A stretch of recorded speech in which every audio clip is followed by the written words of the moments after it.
I also deeply heartbroken for the true state of our beloved province.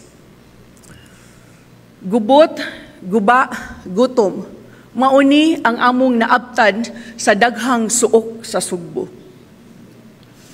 There are irregularities everywhere, and lisod ni paminawon, but the people deserve to know the truth. Not from me alone, but from those who live through it.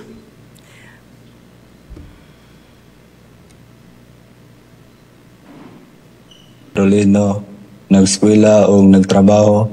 Bisan sa kapoy, naningkamot ko nga makapadayon nag-eskwela.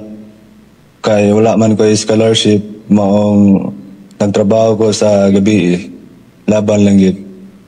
As a dialysis patient, kay ang pinakalisod jud sa part sad na mo is kanang amo ang tambal, amo ang maintenance.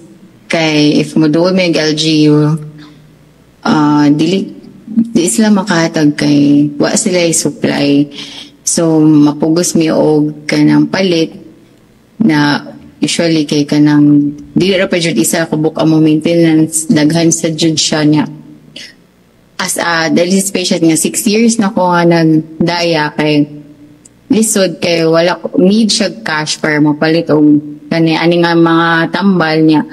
Wa ko'y income, wa ko'y trabaho ana, so wala marag kailangan jud mig tabang para sa mo ang medication sa mo maintenance as a dialysis patient.